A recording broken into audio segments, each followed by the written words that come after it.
तो आप कह रहे हैं कि आप अभिषेक राणा जो आपके कोच अभी भी है, आप 2016 में आए, उसके बाद की जो जर्नी थी वो स्मूथ थी, कैसी थी वो थोड़ा सा बताएं। और साथ ही फन टाइप थी बिल्कुल।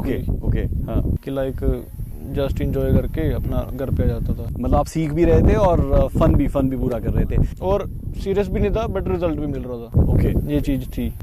तो वो सबसे बेहतरीन पीरियड भी होता है शायद, कि रिजल्ट्स भी मिल जाएं और आप एंजॉय भी कर रहे हैं। बड़े अरीना में कैसे आपका आगाज हुआ, कैसे आप उतरे, और वहाँ के रिजल्ट्स के बाद आगे के लिए किस तरीके की तैयारी रही? और अभिषेक राणा, क्योंकि मैं बहुत ज़्यादा आपके मुंह से सुन रहा हूँ, उनका कितना किरदार रहा इन तमाम चीज़ों में? हर बार उन्हीं का रहा है। एंड 2016 से मतलब जब पता लग, उन्होंने बताया कि ऐसे 60 शॉट का मैच होता है, ट्रिगर, फॉलो थ्रू, टाइमिंग, मैं तो कंफ्यूज हो गया कि यार टाइमिंग क्या चीज़ है, ये सारा कुछ आई ब्लेंडर तक का नहीं पता था मेरे को। तो जो आँख पे लगाते हैं उस चीज़ का नहीं पता, तो मेरे को सारी चीज़ सर ने बताया कि ऐसे ऐसे चीज़ें होती हैं। मैं तो हो गया कि लाइक इतना सब कुछ होता है। तो जब मैंने आई ब्लेंडर लगाया तो आँख मतलब सिर दुखता था मेरा इतना, क्योंकि फोकस आदत नहीं थी, एक आँख बंद करके चलाता तब। एंड उसके बाद फिर क्या हुआ, सारा कुछ कंप्लीट होने के बाद स्कोर करने बोला उन्होंने कि मैच कर एक, तो काफ़ी डाउन गया वो, मतलब 515 कुछ ऐसा, जो कि क्वालिफाइड स्कोर होता है वो। ओके। एंड फिर धीरे धीरे मतलब होने लग गया कि अब तो करूँगा, क्योंकि बहुत कम स्कोर है, ये है वो है। तो मेरा ट्रेनिंग में आज तक नहीं गया था। ओके। और सीधा नेशनल गया मैं, और जो मतलब रेंज पे होते थे कि तेरा तो नहीं होएगा कुछ, ये वो सारा कुछ बोलते थे कि डिमोटिवेट थोड़ा, कि कोई नहीं, तू बस मैच खेल के आ, बाद में ट्रेनिंग देखेंगे। तो मैंने आज तक ट्रेनिंग में नहीं मैच किया था वो। अच्छा। और नेशनल 2016 की बात है ये, 2017 में वो मैच खेला मैंने, और उसका स्कोर था 572, जो कि मैंने आज तक ट्रेनिंग में भी नहीं मारा था। अच्छा, तो ये कैसे हुआ? ये पर्टिकुलर ट्रेनिंग वो सारा कुछ, एंड रेगुलर आना जाना, और घर पे भी मैं रात को ट्रेनिंग करता था, वो सारा कुछ मैंने 2016 से लेके 17 तक, मतलब कुछ 10 महीने थे मेरे पास जब मैं सर के पास ही आया था।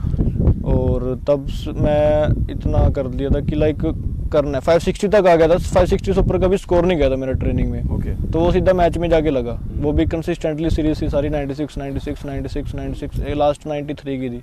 कि प्रेशर में आ गया मैं। वो सोचने लगा कि अब तो 76 लग जाएगा, दिक्कत ही नहीं।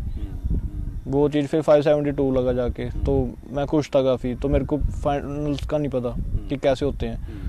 तब मैंने कोच को कॉल करी कि सर ऐसे ऐसे मेरा टॉप 8 में नाम आ रहा है, तो क्या करूं? तो वो तो उन्होंने तो फ्लाइट करवा के निकल गए थे, वो तो एयरपोर्ट पे थे। अच्छा। तो उनको था कि ये तो बस क्वालिफिकेशन खेल के अपना वापस आ जाएगा, तो ये तो वापस हो गए थे सारे। तो मैच में अकेला ही खेला, केरला में था ये मैच। तो मैं बिल्कुल अकेला वहाँ पे, मेरे को कुछ पता नहीं कि करना कैसे है सारा कुछ। उस टाइम पे ऐसा हो गया था कि यार अब कैसे है ना सारा कुछ, नया बच्चा, हाँ जी, वो सारा कुछ मेरे लिए पहला था वो सारा कुछ। तो मैंने कोच को कॉल करी, उस टाइम पे उनके साथ फ्रेंड थे उनके, तो उन्होंने समझाया कि मेरे को ऐसे ऐसे फाइनल होता है, तो बता। फिर मतलब वो तो नॉर्मल उसमें बताया उन्होंने कि ऐसे 5-5 शॉट की 2 सीरीज होएंगी, फिर 2-2 के बाद आपकी एलिमिनेशन स्टार्ट हो जाएगी।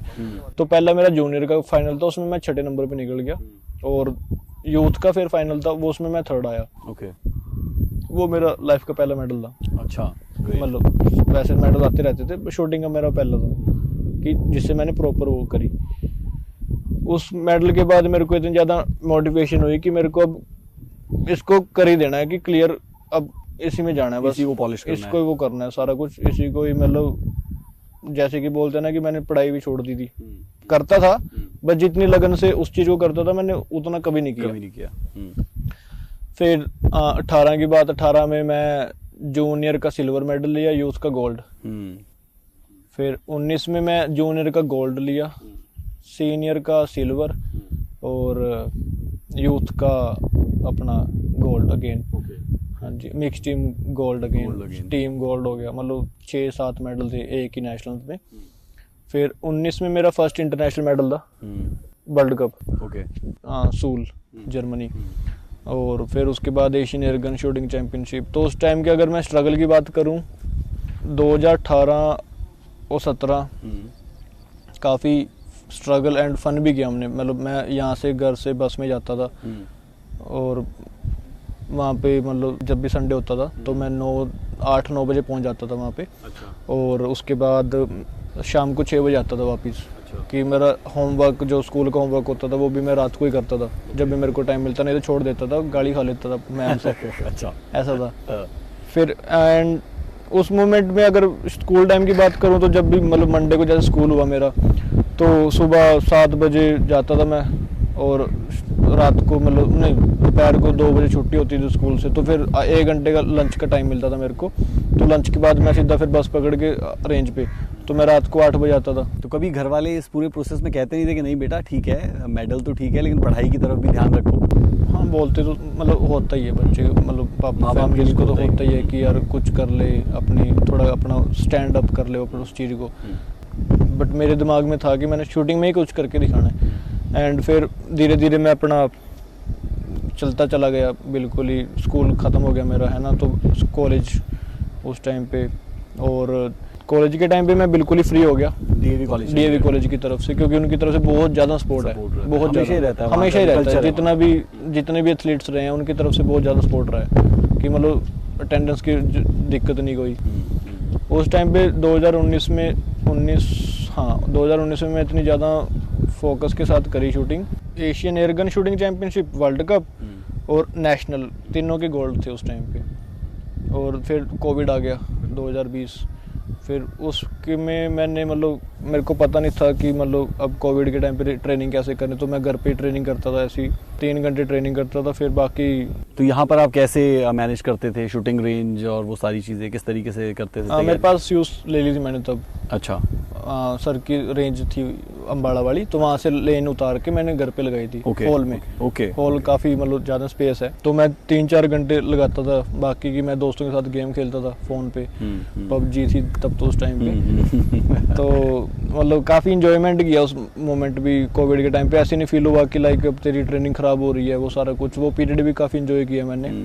और मोस्टली ज़्यादा वर्कआउट, मतलब कोविड के टाइम पे भी कुछ नहीं छोड़ा मैंने, बिल्कुल जैसे करते थे वैसे ही रहा।